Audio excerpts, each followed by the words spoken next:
Hallelujah. ದೇವರ ಪರಿಶುದ್ಧವಾದ ನಮಗೆ ಸ್ತೋತ್ರವಾಗ್ಲಿ. ಈ ಒಂದು ಮುಂಜಾನೆಯಲ್ಲಿ ದೇವರ ವಾಕ್ಯವನ್ನು ವೀಕ್ಷಿಸುವಂತ ಎಲ್ಲ ದೇವ ಜನರಿಗೂ ಯೇಸು ಕ್ರಿಸ್ತನ ನಾಮದಲ್ಲಿ ವಂದನೆಗಳನ್ನು ಸಲ್ಲಿಸ್ತೇನೆ. ಪ್ರಿಯ ದೇವರ ಮಕ್ಕಳೇ, ಈ ಒಂದು ಮುಂಜಾನೆಯಲ್ಲಿ ನಾವು ದೇವರ ವಾಕ್ಯವನ್ನು ಓದ್ಕೊಳ್ಳೋಣ.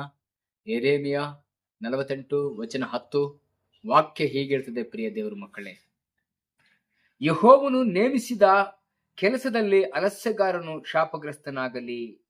Amen, hallelujah.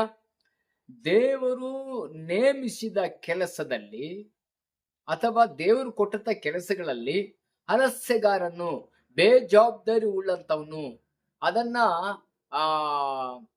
ಅನುಸರಿಸದಿರುವನು, ಮಾಡದೆ ಇರುವಂತ ವ್ಯಕ್ತಿಗಳು, ಅದರ ವಿಷಯದಲ್ಲಿ ಗಂಭೀರವಾಗಿ ದೇವರು ಜವಾಬ್ದಾರಿ ಕೊಡ್ತಾನೆ ಮಾಡಬೇಕೆಂಬುದಾಗಿ ಗಂಭೀರವಾಗಿ ತೆಗೆದುಕೊಳ್ಳದೆ ಹಗುರವಾಗಿ ಲಘುವಾಗಿ ತೆಗೆದುಕೊಳ್ಳುವಂತ ಒಂದು ವಿಚಾರ, ಅಂತವನು ಏನಂತ ಹೇಳ್ತಾರೆ, ದೇವರು ಹೇಳ್ತದೆ, ಅವನು ಶಾಪಗ್ರಸ್ತನು. ಎಷ್ಟೋ ಜನಕ್ಕೆ ದೇವರು ಕೃಪಾ, ವರ, ತಾಲಂತು, ಅಭಿಷೇಕ ಕೊಟ್ಟಿರ್ತಾನೆ, ಹಾಗೆ ಸೇವೆ ಜವಾಬ್ದಾರಿಗಳು ಕೊಟ್ಟಿರ್ತಾರೆ. ಆದ್ರೆ ಅದನ್ನ ಅವರು ಮಾಡಲ್ಲ, ಲೇಜಿ ಮಾಡ್ತಾರೆ, ಅನೇಕರು ಅಲಸ್ಯತನ ತೋರಿಸ್ತಾರೆ. ಮಾಡಿದ್ರಾಯ್ತು, ನೋಡಿದ್ರಾಯ್ತು ಅಂತ ಒಂದು ಉದಾಸೀನತೆಯಲ್ಲಿ ಜನ ಇರುವಂತದ್ದು ನೋಡ್ತೇವೆ. ಆದ್ರೆ ಆ ರೀತಿ ನಾವು ಜೀವಿಸುವುದಾದ್ರೆ ಶಾಪಗ್ರಸ್ತರೆಂದಾಗಿ ದೇವ್ರ ವಾಕ್ಯ ಹೇಳ್ತದೆ. ಪ್ರಿಯ ದೇವ ಜನರೇ, ಅದೇ ರೀತಿಯಾಗಿ ನಾವು 1 ಕೊರಿಂಥ 16ನೇ ಅಧ್ಯಾಯ 22ನೇ ವಚನಕ್ಕೆ ಬರ್ಬೇಕಾದ್ರೆ ಅಲ್ಲಿ ದೇವ್ರ ವಾಕ್ಯ ಹೀಗೆ ಹೇಳ್ತದೆ, ಯಾವನಾದರೂ ಕರ್ತನನ್ನು ಪ್ರೀತಿಸದಿದ್ದರೆ ಅವನು ಶಾಪಗ್ರಸ್ತನಾಗಲಿ. ನಾವು ನೋಡ್ತೀವಿ, ದೇವ್ರು ಕೊಟ್ಟಂತ ಕೆಲಸದಲ್ಲಿ ಅಲಸ್ಯಗಾರನು ಶಾಪಗ್ರಸ್ತನು. ಇಲ್ಲಿ ನಾವು ನೋಡ್ತೀವಿ, ದೇವರನ್ನ ಪ್ರೀತಿಸದೇ ಇರುವವನು, ಯೇಸು ಕ್ರಿಸ್ತನನ್ನ, ತಂದೆಯಾದ ದೇವರ ಪವಿತ್ರಾತ್ಮನ ಪ್ರೀತಿಸದೆ ಇರುವವನು ಶಾಪಗ್ರಸ್ತನು. ಇವತ್ತೆಷ್ಟೋ ಜನ ಯೇಸು ಸ್ವಾಮಿಯನ್ನ ದ್ವೇಷಿಸ್ತಾರೆ, ಎಷ್ಟೋ ಜನ ಯೇಸು ಸ್ವಾಮಿಯನ್ನ ತಿರಸ್ಕರಿಸುವಂತ ತಿರಸ್ಕಾರ ಮನೋಭಾವನೆ ನೋಡ್ತಾರೆ. ಅವ್ರು ಯಾರು ಅಂತ ಹೇಳ್ತಾರೆ, ಶಾಪಗ್ರಸ್ತರು ಎಂಬುದಾಗಿ ನಾವು ನೋಡ್ತೀವಿ. ಅದೇ ರೀತಿ ಗಲಾತ್ಯ 1ನೇ ಅಧ್ಯಾಯ 8ನೇ ವಚನ 9ನೇ ವಚನ ನಾವು ಓದಬೇಕಾದ್ರೆ, ಪ್ರಿಯ ದೇವರ ಮಕ್ಕಳೇ, ಪೌಲನು ಸಾರಿದ ಸುವಾರ್ತೆಗೆ ವಿರುದ್ಧವಾಗಿ ಬೇರೊಬ್ಬನು ಸುವಾರ್ತೆ ಸಾರಿದ, ಅವನಾಗ್ಲಿ ದೇವದೂತನಲ್ಲಿ ಯಾರೇ ಆಗ್ಲಿ ಅವನು ಶಾಪಗ್ರಸ್ತನು ಎಂಬುದಾಗಿ. ಸುವಾರ್ತೆಗೆ ವಿರುದ್ಧವಾದ, ಸತ್ಯ ಸುವಾರ್ತೆಗೆ ವಿರುದ್ಧವಾದ ಇನ್ನೊಂದು ಬೇರೊಂದು ಸುವಾರ್ತೆ, ಇನ್ನೊಂದು ಅರ್ಥ ಕೊಟ್ಟು ಹೇಳುವಂತ ಸುವಾರ್ತೆ, ಅದು ಶಾಪಗ್ರಸ್ತನು ಎಂಬುದಾಗಿ ನಾವು ನೋಡ್ತೇವೆ. ಅದೇ ರೀತಿ ಗಲಾತ್ಯ 3ನೇ ಅಧ್ಯಾಯ 10ನೇ ವಚನವನ್ನು ನಾವು ಓದುವಾಗ ಅಲ್ಲಿ ದೇವರ ಹೇಳ್ತದೆ, ಧರ್ಮ ಗ್ರಂಥದಲ್ಲಿ ಬರೆದಿರುವುದನ್ನ ನಿತ್ಯವೂ ಕೈಗೊಳ್ಳದಿರುವನು ಶಾಪಗ್ರಸ್ತನು. ಧರ್ಮಶಾಸ್ತ್ರದಲ್ಲಿ ಬರೆದಿರುವಂತ ವಿಚಾರಗಳನ್ನ ನಿತ್ಯವೂ ಕೈಗೊಳ್ಳದಿರುವವನು ಶಾಪಗ್ರಸ್ತನು. ಇವತ್ತೆಷ್ಟೋ ವಾಕ್ಯಗಳನ್ನ ಕೇಳ್ತೀವಿ, ಓದ್ತೀವಿ, ಆದ್ರೆ ನಾವು ಅನುಸರಿಸುವುದಿಲ್ಲ, ಅದನ್ನು ಕೈಗೊಂಡು ನಡೆಯುವುದಿಲ್ಲ. ಆ ರೀತಿಯಾಗಿ ಇರುವುದಾದ್ರೆ ಶಾಪಗ್ರಸ್ತರು ಎಂಬುದಾಗಿ ಇಲ್ಲಿ ದೇವರು ಹೇಳ್ತದೆ. ಅದೇ ಮತ್ತಾಯನ ಸುವಾರ್ತೆ 25ನೇ ಅಧ್ಯಾಯ 41ನೇ ವಚನ ಹೇಳ್ತದೆ, ಅಲ್ಪರಾದಂತವರಿಗೆ ಯಾರು ಸಹಾಯ ಮಾಡಲ್ವೋ ಅವನು ಶಾಪಗ್ರಸ್ತರು. ಅಲ್ಲೊಂದು ಸ್ಟೋರಿ ಹೇಳ್ತಾರೆ. ಯೇಸು ಸ್ವಾಮಿ ಹತ್ರ ಕೆಲವು ಜನರು ಬಂದಾಗ ಯೇಸು ಸ್ವಾಮಿ ಹೇಳಿದ್ರು, ನಾನು ಹಸಿದಿದ್ದೆ, ನೀನು ಊಟ ಕೊಡ್ಲಿಲ್ಲ, ಬಾಯಾರಿದ್ದೆ, ನೀರು ಕೊಡ್ಲಿಲ್ಲ, ಬಟ್ಟೆ ಇಲ್ಲದವ್ರು ಒದಿಯಲಿಕ್ಕೆ ಕೊಡ್ಲಿಲ್ಲ, ಸೆರೆಮನೆ ಇದ್ದೆ, ನಾನು ನೋಡಕ್ ಬರ್ಲಿಲ್ಲ, ನಾನು ಆ ರೋಗದಲ್ಲಿ ಬಿದ್ದಿದ್ದೆ, ನಾನು ಆರೈಕೆ ಮಾಡ್ಲಿಲ್ಲ ಅಂತ ಹೇಳುವಾಗ ಕೆಲವರು ಹೇಳ್ತಾರೆ, ಸ್ವಾಮಿ ನೀನ್ ಯಾವಾಗ ಬಿದ್ದಿದ್ದೆ, ಯಾವಾಗ ಇದ್ದೆ ಅಂತ ಹೇಳುವಾಗ ಈ ಅಲ್ಪರಾದವ್ರಿಗೆ ತೋರಿಸಿ ಅವ್ರಿಗೆ ನೀನೇನ್ ಮಾಡ್ತೀಯೋ ಅದನ್ನ ನನಗೆ ಮಾಡ್ದಂಗ ಆಯ್ತು. ಅದನ್ನ ಯಾರು ಮಾಡಲ್ಲ, ಅಲ್ಪರಾದವ್ರು ಕಾಣ್ಬೋದು, ಭಿಕ್ಷೆ ಬೇಡವ್ರು ಕಾಣ್ಬೋದು, ಅನಾಥರು ಕಾಣ್ಬೋದು, ವಿಧಿವರ್ ಕಾಣ್ಬೋದು, ದಿಕ್ಕಿಲ್ಲದವ್ರು ಕಾಣ್ಬೋದು, ಪರದೇಶಸ್ಥರು ಕಾಣ್ಬೋದು. ಅವ್ರು ನೋಡುವಾಗ ನಾವು ಅವ್ರಿಗೆ ಸಹಾಯ ಮಾಡ್ಬೇಕು. ಸಹಾಯ ಮಾಡ್ಲಿಲ್ಲ ಅಂದ್ರೆ ನಾವೇ ಶಾಪಗ್ರಸ್ತರೊಂದಿಗೆ ಈ ವಾಕ್ಯ ಹೇಳ್ತದೆ. ಯೆರೆಮೀಯ 17:5ನೇ ವಚನಕ್ಕೆ ಬರ್ಬೇಕಾದ್ರೆ ಅಲ್ಲಿ ದೇವರು ಹೇಳ್ತದೆ, ಜನರನ್ನ ತನ್ನ ಭುಜಬಲವೆಂದು ಯೆಹೋವನು ತೊರೆಯುವ ಮನಸ್ಸುಳ್ಳವನು ಶಾಪಗ್ರಸ್ತರಂತೆ. ದೇವರು ಮನುಷ್ಯರ ಮೇಲೆ ಭರವಸಿಟ್ಟು ಮನುಷ್ಯರನ್ನು ಬೇಕಂತ ಹೇಳಿ ದೇವರನ್ನು ತೊರೆಯುವಂತ, ಯೇಸು ಸ್ವಾಮಿ ತೊರೆಯುವಂತವನು ಶಾಪಗ್ರಸ್ತರಂತೆ. ಇವತ್ತೆಷ್ಟೋ ಜನ ಸಭೆ ವಿಶ್ವಾಸಿಗಳು ಊರಲ್ಲಿ ಸ್ವಲ್ಪ ಗಲಾಟೆ ಮಾಡಿ ಜನಗಳು ಏನಾದ್ರು ಅಂದ್ಬಿಟ್ರೆ ಸಾಕು, ಊರವ್ರು ಬೇಕು, ಜನ ಬೇಕು, ಸತ್ರ ಕೆಟ್ರೆ ಜನಗಳು ಬೇಕು ಅಂತ ಹೇಳ್ಬಿಟ್ಟು ಆವಾಜ್ ಹಾಕ್ಬಿಟ್ರೆ ಸಾಕು, ಯೇಸು ಸ್ವಾಮಿನೇ ಬಿಟ್ಬಿಟ್ಟು, ಚರ್ಚಿಗೆ ಬರೋದೇ ಬಿಟ್ಟು, ಪ್ರಾರ್ಥನೆ ಬಿಟ್ಟು, ಮನೆಯೊಳಗೆ ಆರಾಧನೆ ಮಾಡೋದ್ ಬಿಟ್ಟು, ಜನಗಳ ಮುಂದೆ ನಾವು ಚರ್ಚಿಗೆ ಹೋಗೋದಿಲ್ಲ ಅಂತ ಹೇಳ್ಬಿಟ್ಟು ಇವತ್ತು ಯೇಸು ಸ್ವಾಮಿ ತಿರಸ್ಕರಿಸುವಂತವ್ರು ಎಷ್ಟೋ ಜನ ಇದ್ದಾರೆ. ಅವರು ಶಾಪಗ್ರಸ್ತರಿಂದಾಗಿ ನಾವು ನೋಡ್ತಾ ಇದೀವಿ.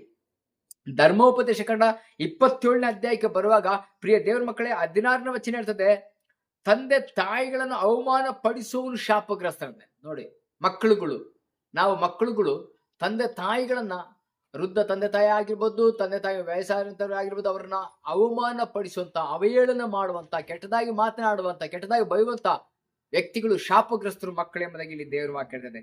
ಅದೇ ಧರ್ಮೋಪದೇಶ 27ನೇ 17ನೇ ವಚನ ಹೇಳ್ತದೆ, ಮತ್ತೊಬ್ಬನ ಮೇರಿಯನ್ನ ಒತ್ತುವವನು ಅಂದ್ರೆ ಸರಿಸುವವನು ಶಾಪಗ್ರಸ್ತನೊಂದಿಗೆ.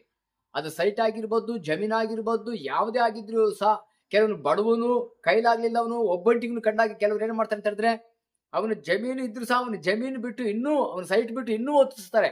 ಒತ್ತಿಸಿ ಮನೆ ಕಟ್ಟುವಂಥದ್ದು, ಇಲ್ಲ ಬೇಲಿ ಹಾಕುವಂಥದ್ದು, ಇಲ್ಲ ಜಮೀನಿಗೆ ಅದ್ಬಸ್ತ್ ಮಾಡುವಂಥದ್ದು, ಈ ರೀತಿಯಾಗಿ ಮಾಡ್ತಾರೆ ಅಂತ ಬಲಹೀನರು ಕಂಡಾಗ ಅವರು ಶಾಪಗ್ರಸ್ತರಂತೆ ದೇವರು ಕೇಳುತ್ತದೆ. 27ನೇ ಅಧ್ಯಾಯ ಧರ್ಮೋಪದೇಶ ಕಂಡ 19ನೇ ವಚನ ಹೇಳ್ತದೆ, ಏನಂತ ಹೇಳಿದ್ರೆ, ನ್ಯಾಯವನ್ನು ಬಿಟ್ಟು ತೀರ್ಪು ಮಾಡುವವನು ಸಹ ಅವನು ಶಾಪಗ್ರಸ್ತನು.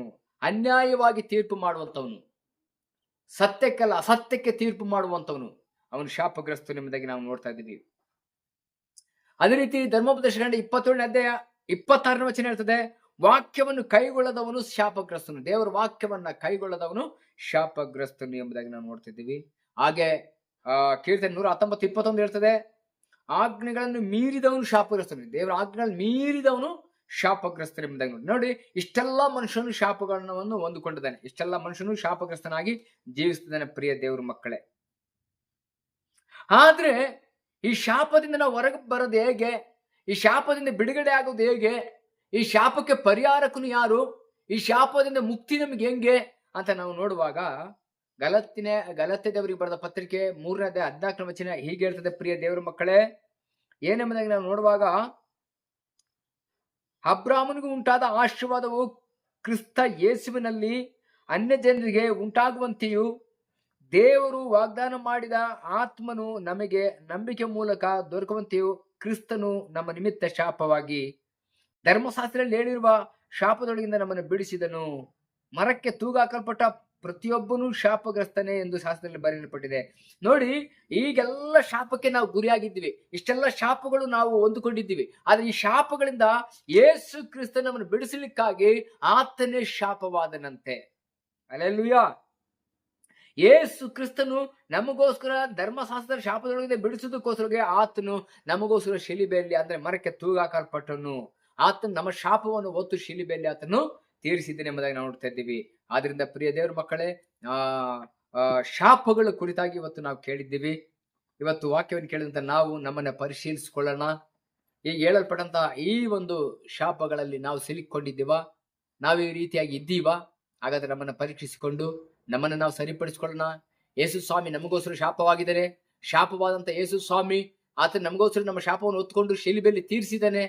ಹಾಗಿದ್ದಾಗ ನಮ್ಮನ್ನು ನಾವು ಒಪ್ಪಿಸಿಕೊಟ್ಟು ಯೇಸು ಸ್ವಾಮಿ ನಂಬಿ, ಅಪ್ಪ ಇವತ್ತು ನಾವು ಹೇಳೋಣ, ನಮ್ಮ ಶಾಪಗಳನ್ನ ಪರಿಹರಿಸು, ನಮಗೆ ಶಾಪದಿಂದ ಮುಕ್ತಿ ಕೊಡಿ ಎಂಬುದಾಗಿ ನಾವು ದೇವರ ಹತ್ರ ಕೇಳ್ಕೊಳ್ಳೋಣ, ಪ್ರಾರ್ಥನೆ ಮಾಡೋಣ. ಪರಿಶುದ್ಧನಾದ ದೇವರೇ, ಈ ವಾಕ್ಯ ಕೇಳಿದ ಪ್ರತಿಯೊಬ್ಬರನ್ನ ಆಶ್ರಯಿಸು. ಹೌದು ಕರ್ತನನ್ನ ಸ್ವಂದಪ್ಪ, ಆ ಶಾಪಗ್ರಸ್ತರು ಯಾರು ಎಂಬುದಾಗಿ ನಾವು ನೋಡ್ಕೊಂಡಿದ್ದೀವಿ. ಇಷ್ಟೆಲ್ಲ ವಾಕ್ಯಗಳಿಗೆ ಧ್ಯಾನಿಸುವಾಗ ಹೌದು ಈ ರೀತಿಯಾಗಿರುವಂತಹ ಪ್ರತಿಯೊಬ್ಬರು ಶಾಪಗ್ರಸ್ತರೇ.